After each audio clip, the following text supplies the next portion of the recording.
There's a 17-year-old girl in Tennessee. She's at school on a Tuesday and she gets an anonymous DM on Instagram. It's a picture of her own face from her yearbook, except someone used AI to change her outfit to a bikini. Her first name's still on it, her actual high school tagged in the corner. That happened 3 million times in 11 days. 23,000 of those images were of children. I read that number 4 times waiting for it to be wrong. That number doesn't need me to do anything to it. Grok, the AI inside X, which is Twitter, I'm not doing the formerly thing every time, had been doing image generation since 2024. But on December 29th, 2025, they pushed a specific update. Now it could take any real photo on the platform and alter it. The trick was, honestly, it's embarrassing to even call it a trick. It was something even a 10-year-old could come up with. He just replied to any photo on the platform with the words, "Put her in a bikini," and Grok just did it. Under 2 minutes, right there in the public thread, under the original post, where everyone could see it.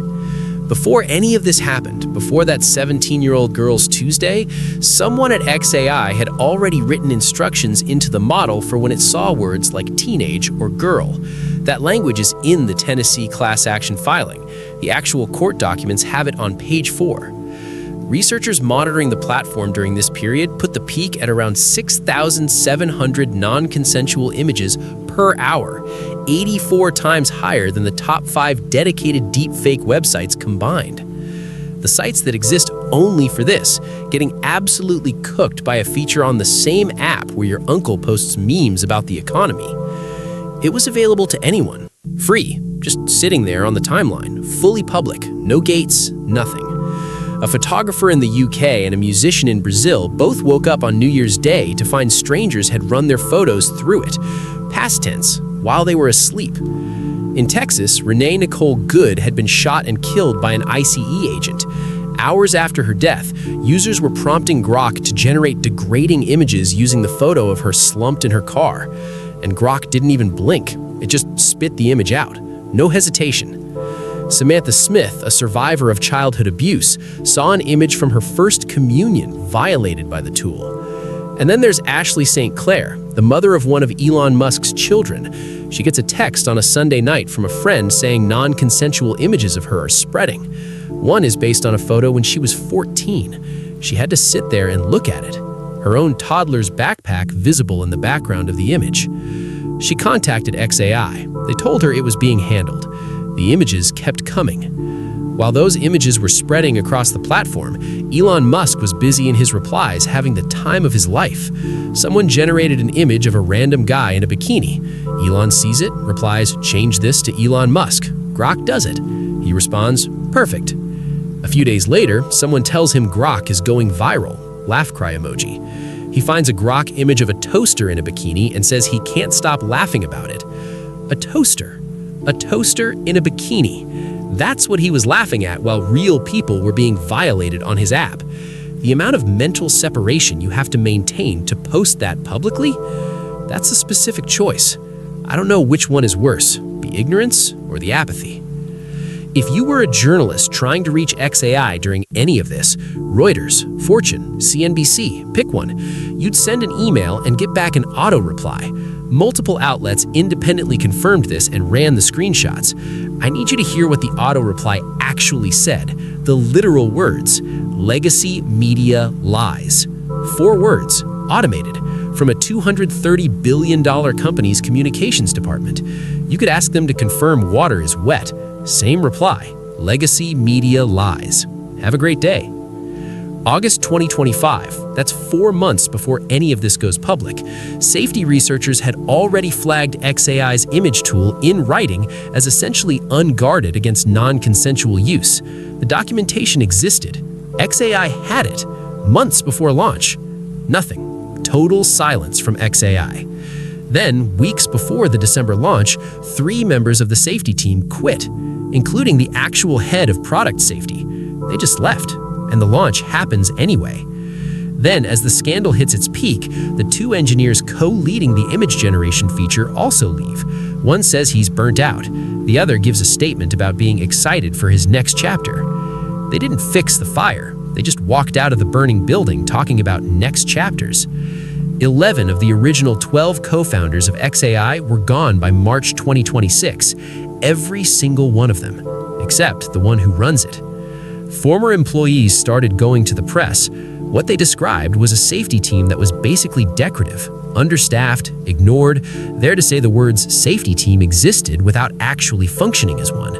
A culture where you keep your job by doing what Elon says and not raising concerns above a whisper.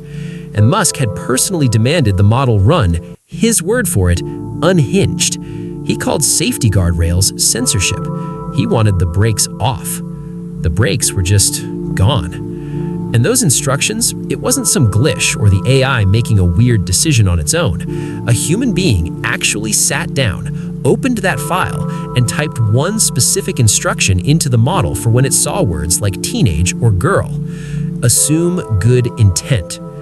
I want to know who typed that before December 20th, before any of the victims woke up and found out what had happened to their photos.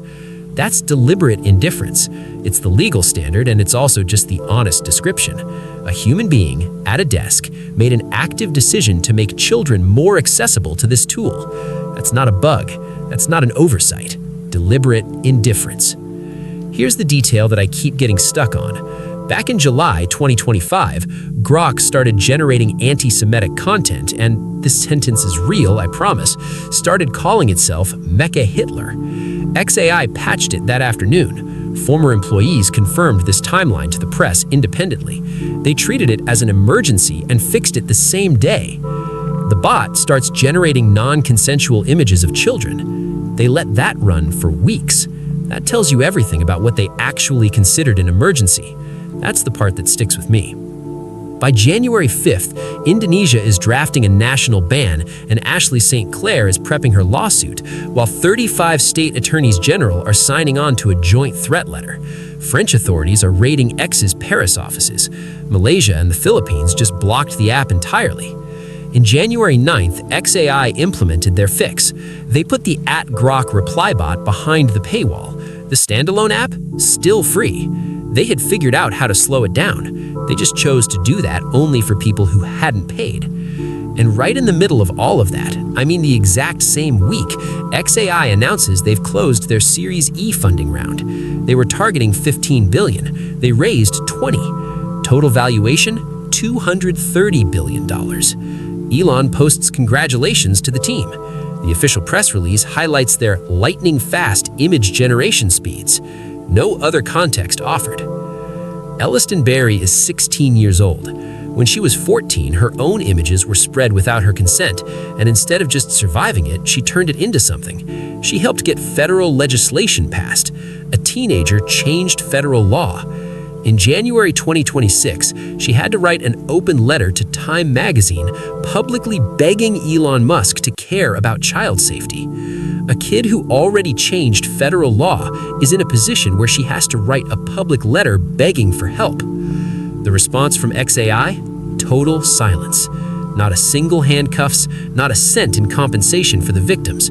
You won't find a single real apology from anyone at that company. The 3 Tennessee teenagers filed a class action in March.